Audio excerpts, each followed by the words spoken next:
இன்றைக்கி வடைக்கறி எப்படி செய்து பார்த்துலாங்க. அதுக்கு 100லேருந்து ஒரு 150 கிராம் கடலப்பருப்பு எடுத்து நல்லா வாஷ் பண்ணி ஊற வச்சிக்கலாம். ஒரு 1 ஹவர் ஊறினா போதும். அதுக்கப்புறம் மிக்ஸி ஜாரில் மாற்றிட்டு கொஞ்சம் கொரன்னு அரைச்சி எடுத்து வச்சுக்கிட்டான் இருக்கட்டும். நல்ல வெங்காயம் 2 வெங்காயம் நல்லா நீள வாக்கில் கட் பண்ணி எடுத்துக்கிட்டேன். ஒரு தக்காளி 2 பச்சை மிளகா கருவேப்பிலை. கடாய் வச்சு எண்ணெய் காஞ்சதும் கடுகு பொரிஞ்சோடனே பட்டை லவங்கம் 2 ஏலக்காய் சோம்பு இதெல்லாம் போட்டோன்னே பச்சை மிளகா கருவேப்பிலை போட்டு வெங்காயத்தை போட்டு நல்லா மிக்ஸ் பண்ணி வதக்கிடலாம். இது 80% நல்லா வெங்காயம் வதங்கணும். அதுக்குள்ளே இந்த பக்கத்தில் தோசைக்கல் வச்சு இந்த மாவை தட்டி எடுத்துக்கலாம். இது நம்ம கஷ்டப்பட்டு அவிக்கிறதோ இல்லை வடை மாதிரி தட்டி செய்கிறதோ தேவையே இல்லைங்க. டைம் தான் வேஸ்ட்டு. அதுக்கு இந்த மாதிரி கண்டிப்பாக ட்ரை பண்ணுங்கள்.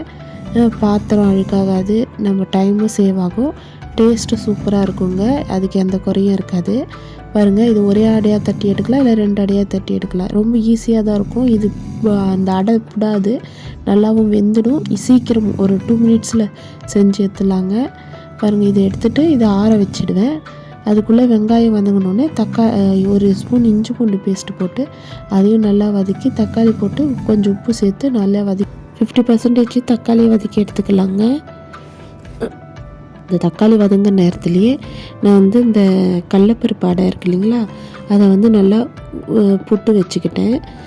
கொஞ்சம் ஆறணும். அது நம்ம கையிலேயே உதுத்து சேர்த்து செஞ்சிடலாம். ஆனால் நான் இன்றைக்கி மிக்ஸி ஜாரில் தான் போட போகிறேன். பாருங்கள், தக்காளி வதங்கினோடனே 1லேருந்து ஒரு 1.5 ஸ்பூன் குழம்பு மிளகாத்தூள் சேர்த்து அதையும் நல்லா எண்ணெயிலே தண்ணி ஊற்றாத வதக்கி எடுத்துக்கிட்டேன். நம்ம ஏற்கனவே 2 பச்சை மிளகாய் சேர்த்துருக்கோம்.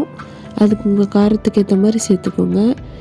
இப்போ அந்த மிக்ஸி ஜாரில் சேர்த்துறத நல்லா பூ மாதிரி ஒரே ஒரு வாட்டி அரைச்சா போதும், ரொம்ப அரைக்கக்கூடாது.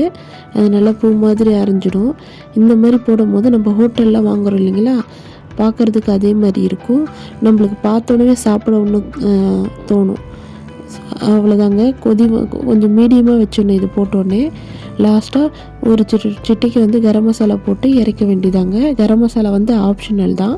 இன்றைக்கி நான் தோசை சுட்டு எடுத்துக்கிட்டேன், வடைக்கறி தோசை. உங்களுக்கு வடைக்கறி தோசை பிடிக்குமா இல்லை இட்லி வச்சு சாப்பிட பிடிக்குமா கமெண்ட்டில்